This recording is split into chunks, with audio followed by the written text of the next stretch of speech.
Broadway ਤੁਹਾਡੇ ਵਿਦੇਸ਼ ਜਾਣ ਦੇ ਸੁਪਨਿਆਂ ਨੂੰ ਦੇਵੇਗਾ ਹਕੀਕਤ ਦੀ ਉਡਾਨ। नमस्कार दोस्तों, मैं अमरशीद ब्रॉडवे इमिग्रेशन सर्विसेज से लगातार कोशिश इस चैनल के जरिए कनाडा स्टडी वीज़ा को लेके हर लेटेस्ट इंपॉर्टेंट अपडेट आपसे शेयर करते हैं। कनाडा जिसके कि नए रूल्स अब नए साल से अप्लाई होंगे और बहुत सारे बच्चों को चीज़ों के साथ पता होना चाहिए कि उनको अपने डिसीजंस कब और कैसे लेने हैं। जीआईसी बढ़ चुका है, डेफिनेटली इसके ऊपर बार बार बातचीत करने का कोई बेनिफिट नहीं है। जीआईसी बढ़ा हुआ लगेगा, लेकिन उसके साथ साथ आपको वीजा प्रोसेस में किन चीजों का ध्यान रखना है। वीजा का जो टोटल प्रोसेस टाइम है इस समय दोस्तों, जो आईआरसीसी का डिसीजन टाइम है, जो फर्स्ट स्टेज होती है फाइल लगाने के बाद, उसमें तकरीबन लग रहे हैं 2 वीक्स और कई केसेस में 2 वीक से भी कम समय के अंदर वीजा अप्रूव होके आ रहा है। अगर स्टैंपिंग की बात करें तो स्टैंपिंग में कहीं ना कहीं 2 से 3 वीक तक का समय लगता है, बिकॉज अभी भी जो काउंसलेट्स बंद हुए हैं इंडिया में वो पूरी तरह से ऑपरेट नहीं हुए हैं, तो जिसके कारण ये डिले ऑफ सर्विस है पासपोर्ट जाने और आने के अंदर।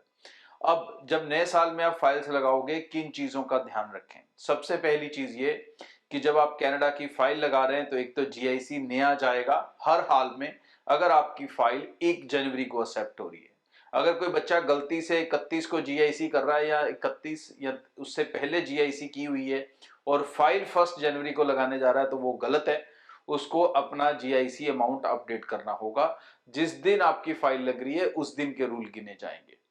पहली चीज तो ये। दूसरी ये कि जो बच्चे अब जीआईसी नहीं लगाएंगे, इसका मतलब ये नहीं है कि उनको फंड दिखाने जरूरी नहीं है। फंड डेफिनेटली दिखाने जरूरी है और एक्चुअली पहले से ज्यादा दिखाने जरूरी है। बिकॉज 22 साल के बाद, तकरीबन 23 साल के बाद कनाडा ने अपना लिविंग एक्सपेंस बढ़ाया है। ये जो 10,000 की फिगर पहले चल रही थी, ये सन 2000 में सेट हुई थी। बहुत से बच्चे तब शायद पैदा भी नहीं हुए होंगे और अब वो कनाडा जा रहे हैं। तो ये इतनी पुरानी अमाउंट थी जो उस समय की लिविंग कॉस्ट के हिसाब से थी और बाद में कई कारण ये चेंज नहीं हो सकी। तो आज की डेट में जो आपके पास लिविंग कॉस्ट है, ये 75% है उनकी एक्चुअल लिविंग कॉस्ट का। स्टूडेंट के ऊपर कम लगता है, तो 75% भी 20,600 जो डॉलर बन रहा है, ये आपका बेसिक है जो आपको देना है। इसके अलावा आपको फंड्स जरूर शो करने हैं और फंड्स कितने शो करने हैं, दैट शुड बी इक्वलेंट या ज्यादा होने चाहिए आपके सेकेंड ईयर फीस के मुकाबले। जी हाँ, फंड्स उन्हीं बच्चों को ज्यादा दिखाने की जरूरत है जो 2 साल या उससे ज्यादा स्टडी के लिए जा रहे हैं। और अगर आप ज्यादा के लिए जा रहे हो तो डेफिनेटली साथ में एडिशनल फंड दिखाकर चलो और फंड्स कम से कम आपकी सेकेंड ईयर की ट्यूशन फी को जरूर कवर करते हो। इसके अलावा आपको अपनी फीस, कॉलेज सिलेक्शन वो ध्यान से करें। बहुत से बच्चे अपना खर्चा कम करने के चक्कर में, कॉस्ट कम करने के चक्कर में प्राइवेट कॉलेजेस को भी प्रेफर करेंगे। अब इसमें आप बड़ी गलती कर सकते हो, क्योंकि जो आप पैसे बचाओगे एक्चुअली और टेक्निकली वो पैसा बचेगा नहीं। जी हाँ, क्योंकि कनाडा जब आप जाओगे, अगर आप प्राइवेट कॉलेज में जा रहे हो, देयर इज 99% चांसेस कि आपको कॉलेज चेंज करना पड़ेगा। जब चेंज करोगे, प्राइवेट कॉलेज में जो फीस दी थी वो भी तकरीबन आधी फीस वापस नहीं मिलेगी। अगर बहुत जल्दी भी रिफंड डाल दिया, लेट डाला तो पूरी वापस नहीं मिलेगी और उसके बाद फिर नए कॉलेज की फीस देनी पड़ेगी, फिर पढ़ना पड़ेगा। तो भाई ये थोड़े जो डिसीजंस हैं ये वाइजली लें, क्योंकि प्राइवेट कॉलेज की फीस और गवर्नमेंट कॉलेज की फीस के अंदर डिफरेंस है। कई कई कॉलेजेस के बीच में तो 5-5, 6-6, 7-7 लाख तक का भी डिफरेंस है।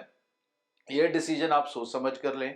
इस सिर्फ फीस के चक्कर में ना बचें, क्योंकि जो जीआईसी है वो भी आपको बड़े लेवल पे वापस आ जाना है। ये जीआईसी कोई खर्चा नहीं है कि जो आपको वापस नहीं आएगा। अगर आपके बच्चे समझदारी से इस्तेमाल करेंगे इस पैसे का, तो इसमें से आधा पैसा वो अभी भी वापस भेज सकते हैं। उतनी बड़ी परेशानी इसके दिमाग पर ना लेके चलें, इस चीज का खास ध्यान रखें। फंड्स जरूर दिखाकर चलें। उसके अलावा अपना कोर्स सिलेक्शन, जो मैंने आपको पहले भी कई बार बताया, वो कनाडा में बहुत इंपॉर्टेंट चीज होती है और वो बहुत ध्यान से करें। लोकेशन का सिलेक्शन भी बहुत समझदारी से करें। सारे बच्चे उन्हीं जगहों पर ना जाएं जहां पर ऑलरेडी भीड़ है और बच्चे परेशान हैं। Try to find a new destination, जिसमें से अल्बर्टा, नोवा स्कॉशिया और बहुत सी ऐसी लाइक स्कैचुअन, ऐसे कई एरियाज हैं, क्यूबेक है, जो आपके लिए बेनिफिशियल हो सकते हैं rather than going only into Toronto और Brampton. Try to avoid the places जहां पर ऑलरेडी ओवर क्राउडेड है, या ताकि आपको अकोमोडेशन को लेके, जॉब्स को लेके उतनी बड़ी प्रॉब्लम्स ना फेस करनी पड़े। और इसके साथ साथ जो आप फाइल्स अब लगाओगे वो फाइल्स को जल्दी लगा लें, बिकॉज आपको पता है कि कनाडा का भी एक रूल पेंडिंग है जो आने वाला है, वो है कॉलेजेस को डिफरेंशिएट करना, इंस्टीट्यूट्स का डिवीजन करना। मतलब उसमें से अच्छे और बुरे इंस्टीट्यूट्स को डिवाइड किया जाएगा और ये डिवीजन फिर आपके लिए सीट प्रॉब्लम क्रिएट करेगी।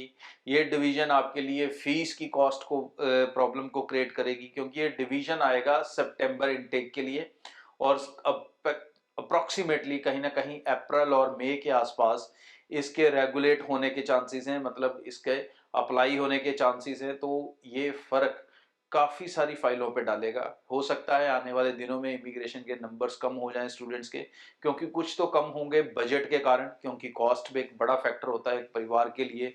इतना पैसा इकट्ठा करना और इन्वेस्ट करना हर एक के बस का काम नहीं है। सो डेफिनेटली एक कॉस्ट के कारण भी इफेक्ट होगा। और उसके बाद अगर ये कॉलेजेस को डिफरेंशिएट करने वाला सिस्टम आ जाता है तो वो भी कहीं ना कहीं आपकी एप्लीकेशंस में जो सक्सेस रेट है उसे रोकेगा या कम करेगा और सिर्फ सिलेक्टेड इंस्टीट्यूट्स के अंदर ही सक्सेस रेट मिल पाएगा। So try to put your files wisely, पहली चीज, और जितनी जल्दी हो सके लगाएं, बिकॉज जितनी जल्दी लगाएंगे उतनी जल्दी वो प्रेजेंट रूल के हिसाब से लगेंगी, जितनी लेट लगाएंगे उतनी फिर न्यू रूल के हिसाब से लगेगी। और इस चैनल के साथ जुड़े रहें फॉर रेगुलर ऑथेंटिक इंफॉर्मेशन के लिए, क्योंकि यहाँ पर कुछ भी हेडलाइंस लगाकर ऐसा नहीं किया जाता कि जहां पर आपको मिसगाइड किया जाए। सो रेगुलर ऑथेंटिक इन्फॉर्मेशन लेना चाहते हैं तो इस चैनल को सब्सक्राइब करके रखें। ब्रॉडवे से सर्विसेज लेना चाहते हैं तो हमारी तरफ से आपके लिए एक खास बेनिफिट्स हैं। आपको किसी तरह की processing fees, registration fees, embassy fees, अपनी बायोमेट्रिक की फीस, आपके ऑफर लेटर के चार्जेस नहीं लगेंगे अगर आप ब्रॉडवे के साथ अप्लाई। सो आगे आने वाले 1-2 दिनों के बाद एम्बेसीज में छुट्टियां हो जाएंगी, प्रोसेस स्लो हो जाएंगे, लेकिन उसके साथ ही जनवरी का प्रोसेस सुपर फास्ट हो जाएगा। बिकॉज अब जनवरी इनटेक बच्चे जाने लगेंगे, वीज़ास लगातार उनके आ रहे हैं, हम लोग डेली वीज़ा डिलीवर कर रहे हैं और अब आगे वाले जो इनटेक्स हैं उनके लिए फटाफट रिक्रूटमेंट्स चल रही हैं। यूनिवर्सिटीज़ ओपन हो चुकी हैं, इवन कुछ यूनिवर्सिटीज सितंबर के लिए भी ओपन हो चुकी हैं। सो मई इनटेक, अप्रैल इनटेक, मार्च इनटेक ये आप ग्रैब कर सकते हो।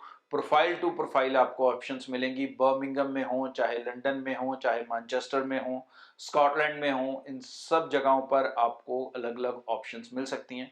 अलग अलग प्रोफाइल के हिसाब से भी मिल सकती हैं, विद आइलेट्स, विदाउट आइलेट्स की कई तरह की ऑप्शंस मिल सकती हैं, क्योंकि स्टूडेंट्स के लिए कोई परेशानी नहीं।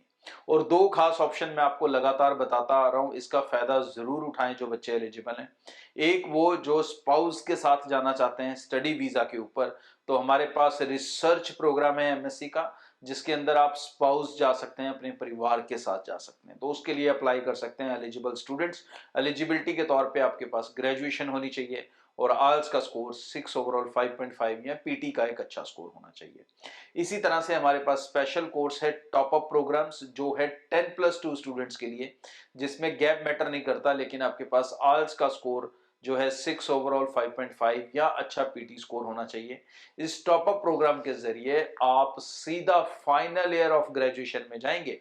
मतलब आपको फर्स्ट ईयर सेकंड ईयर पढ़ने की जरूरत नहीं पड़ेगी, +2 के बाद सीधा फाइनल ईयर ऑफ ग्रेजुएशन कर सकते हैं और उसके बाद अपना पोस्ट स्टडी वर्क वीजा लेके आगे सेटलमेंट के रास्ते पे चल सकते हैं।